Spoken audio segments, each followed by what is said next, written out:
meie projekti nimi on siis ronimislinnak Lukekülla ja meie meeskonda kuuluvad siis Liis Viinalas, Evelin Šašmin, Tändi Soop ja mina Sandri Viinalas. Tublid naisterahvad võtsid siis selle mõtte ette. Kahjuks nüüd täna siin ei ole, sest nad on väikeste lastega kodus. Ja siis esitasime sellise projekti. Koostööd tegime siis ettevõttega Tip-Tip-Tap, kes siis otsis meie soovidele vastava toote välja. Et meie mõte just oligi see, et me soovime mänguväljakut, kus oleks võimalikult palju siis ronimisvõimalusi, et just siis laste füüsilist tegutsemist arendada, võimekust siis arendada. Ja selline siis lindir toode mahub ka siis antud projekti eelarvesse. Mänguväljak ise, siit on väga suuruseid, on siis kavandatud niimoodi, et siia mänguväljaku ümber tuleb kummimutsis siis pinnas, et oleks seda mänguväljaku ümbrust hea hooldada ja samamoodi on see turvaline ja pehme, et lastel mängida. Ja kui me algul projekti nimi meil ongi ronimislinnak, kui me algul planeerisime siis seda kummimutsi osa just suuremalt teha, siis ettevõte ütles, et mõistlik on kummimutsi see ümbris teha täpselt mänguväljaku spetsiifikast siis lähenevalt sama suur, et mitte suuremalt teha. Et tulevikus, kui me tahame seda linnakut laiendada, et siis juba tuleb teine projekt teha teisele siis mänguväljakule. Nii, asukoht siis oli Lukekülla ikka, jääb siis Tammsa ja Vanajärve tee vahele. Ja miks just see koht? Et see tundus meile kõige turvalisem parem, just mitmel põhjusel. Esiteks see, et see ala praegu ei leia kasutust.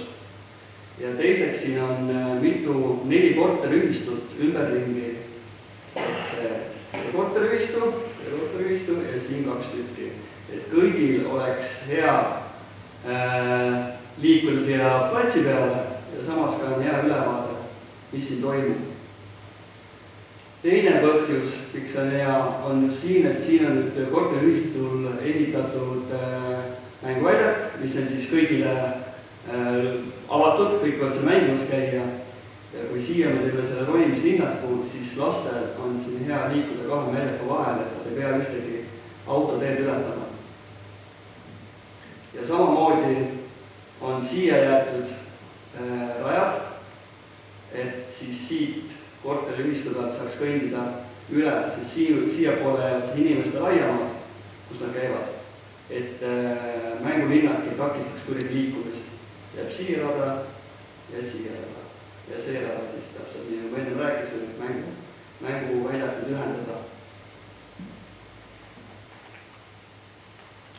Siit on ka siis pilti, et Luke lasteaed on siin samas, et samamoodi saavad siin seda kasutada nii vallalapsed kui ka siis Luke lasteaed, kes siin samas on, et kui on mingid tegevusi, mida siin väljakud saavad teha, siis on samamoodi turvaline, hea ja lihtne tulla siia mängulinnaku peale tegutsema. Küsimus on, et mis vanuses lastele see mõeldud on? Et mis on just erinevus sellega, mis olemas on ja mis siis tuleb, et kas see kuidagi erinevas vanuses lastele? Antud projekt on siis ainult selle konkreetse lindiri kohta ja see mänguväljak on siis mõeldud 1–12 aastastele.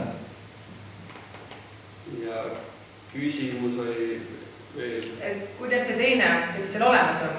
Kas see on pigem nagu suurematele või mis need erinevus on 2 väljaku vahel? Teine mänguväljak ei ole ettevõtte ehitatud, et selles suhtes tal ei ole täpselt seda minu arust suunitlust, et mis vanuse rühmale. Et vaatame kogu see pilti tagasi. Aga sina kui lapsevanem, mis sinu hinnak on?